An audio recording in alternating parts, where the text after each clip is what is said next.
Ano nga ba talaga ang ibig sabihin ng viral bimbi sa Itbulaga kung nakatambay ka sa TikTok, Facebook Reels, or X na formerly Twitter nitong mga nakarang araw? Imposibleng hindi mo nadaanan ang viral clip ng tinaguriang Maybe o Raisa May Dizon at Bimbi Aquino Yap sa Bulaga ang segment ng Itbulaga. Ang simpleng biruan na humantong sa pagkanta ni Raisa ng classical na hit song na ito at ang sagot ni Bimbi.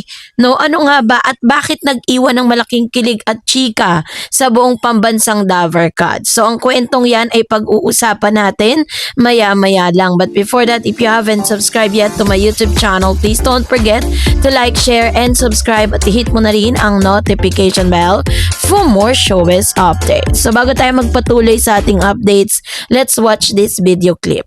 Akala ko may boyfriend ka na. Wala pa po. Pero sasabihin mo sa akin pag may boyfriend ka na, okay? Pangako ko po. Maghahanap pa po ako ng Mr. Dream Boy. Mr. Dream Boy. Ano kaya ang nasa isip ko? Video clip. Mr. Dream So, Boy. ano nga? Mr. Dream Boy. Lagi kang nasa panaginip ko.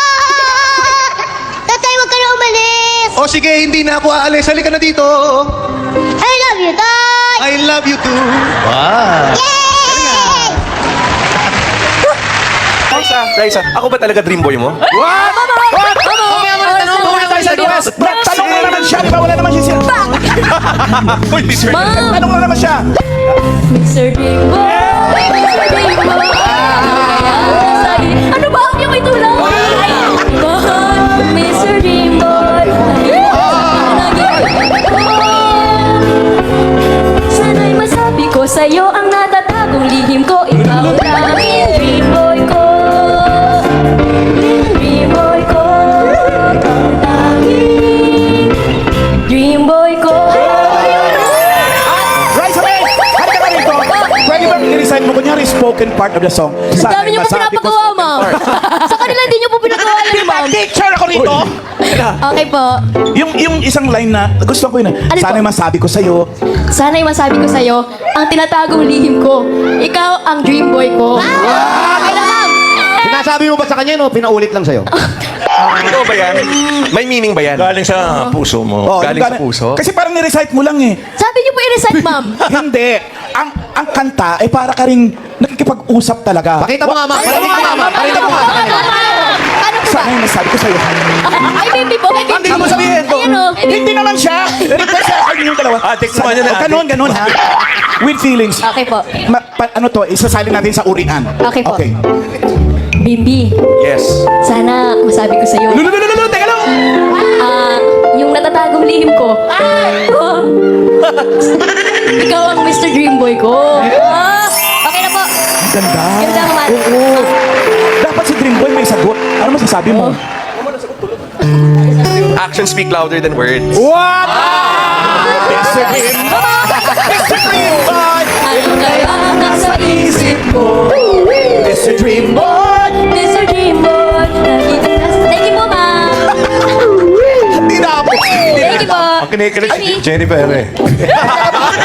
So ano nga ba ang kwento sa likod ng mga litanya? Nagsimula ang lahat sa asaran ng mga host habang nasa gitna ng segment. Dinagdag pa ang hirit ng audience at mga co-host na kantay ni Raisa ang mga linyang nagpapahayag ng lihim na pagtingin.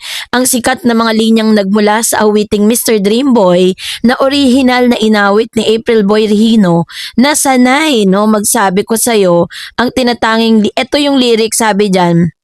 Sana'y masabi ko sa'yo ang tinatanging lihim ko. Ikaw ang tanging dream boy ko. Bagamat dinaan sa tawa at pabirong acting, ramdam ng mga manonood ang tindi ng chemistry ng dalawa. Sa una, nakilala ng publiko noong mga bata pa sa pelikulang My Little Bossing na 2013 nang tanungin o hilingin ng reaksyon si Bimbi kung ano ang kanyang masasabi sa naging pahayag at kanta ni Raisa. Pumasok ang iconic niyang linyang action speaks louder than words, which is ano nga bang ibig ipahiwatig ng dalawa. Mula kasi sa panig ni Raisa May, the playful yet nostalgic banter. Para kay Raisa May, ang pagbigkas at pagkanta ng linyang yon ay isang perpektong halimbawa ng kanyang kahusayan bilang isang komedyante at host na lumaki sa harap ng kamera. Alam niya kung paano kilitiin ang audience. Gayunpaman, sa pananaw ng Gen Z netizen, may halong nostalgia ang moment. Pinapakita nito ang kanyang komportableng relasyon kay Bimbi matapos ang mahabang panahon. Mula naman sa panig ni Bimbi, the gentleman's smooth comeback. Ang payag ni Bimbi na actions speak louder than words ay nagbigay ng napakalaking K-drama hero vibes.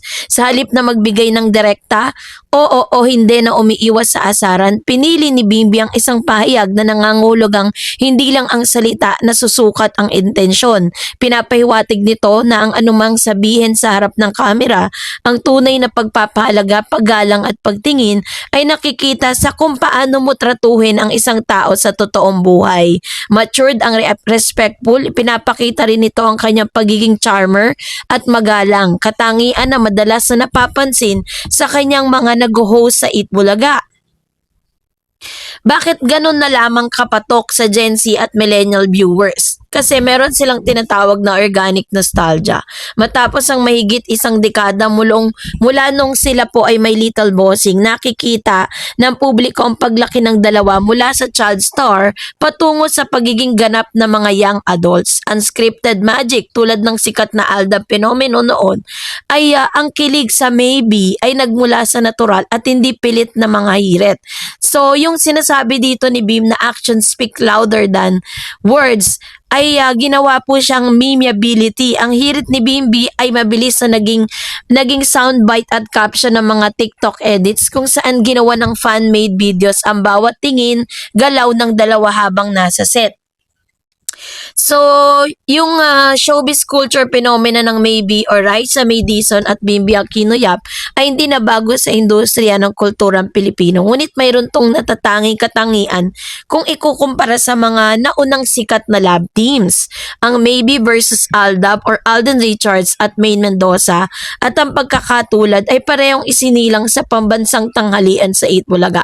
Tulad ng Aldab noong 2015, ang Maybe ay nagmula sa unscripted at organic na palitan ng hirit asaran sa gitna ng live broadcast na hindi pinlano ng mga tagapagsulat. Ang pagkakaiba ng Aldab ay nakatutok sa split screen at malapiri tells na distansya noong simula. Ang Maybe naman ay nakatutok sa shared childhood memory at matagal ng pagkakakilala bago pa naging love team. So yun yung kanilang pagkakaiba. Kung si Aldab, si Alden at si Yaya Dab or Alden and Maine Mendoza, sila po ay nasa split screen. Ang Maybe naman po, ang pinag-shared po sila ng kanilang childhood friendship. Doon yung childhood memories po nila. So sa Maybe versus Katniel naman, so yun po yung ilan sa mga pinag-uusapan ngayon sa buong social media world, ano. So marami pong mga talaga namang Gen Z ang tuwang-tuwa no sa mga nakikita natin dito po kay Miss Raisa May Dizon at kay Mr. Bimbi Aquino Yap. Pero yun nga, naging iconic na rin at parang nagiging nostalgic din sa mga manonood yung kantang yung awitin nilang Mr. Dreamboy. Kasi nga, 'di ba, parang matagal sa unang pagkakataon yung video na pinanood ko po sa inyo is kinanta po yun ni Raisa May nung siya po ay bata pa, noong gines niya si Bimbi Aquino doon sa kanyang Raisa May show.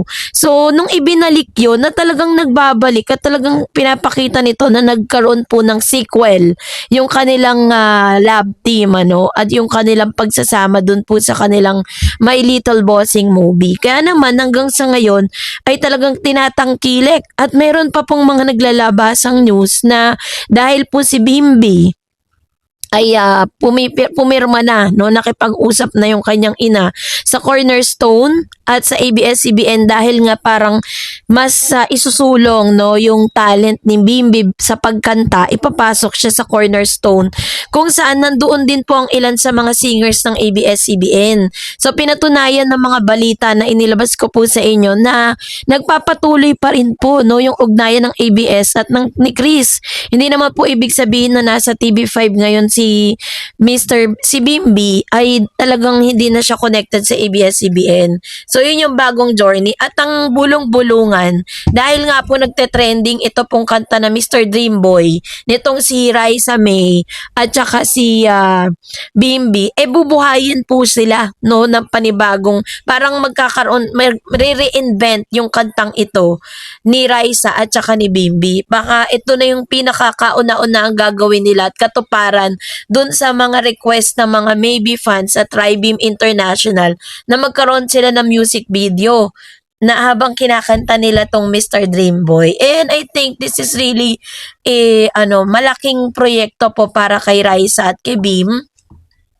At maganda, parang opening salvo po yan sa pagpapakilala kay Bimbi bilang pinakabagong singers ng Cornerstone. So, yun yung ilan sa mga ganap, no, na talagang nagpakilig sa buong social media world, sa TikTok, sa mga Reddit, sa Twitter, no, na talagang sila po talaga yung trending topic. So, kayo po, anong niyang saloobin patungkol dito, mag-comment kayo sa comment section. And that's it for today. For more videos and updates, please don't forget to like and subscribe, and please don't forget to follow my Facebook page, Dar Eds TV and Dar Eds channel. God bless everyone.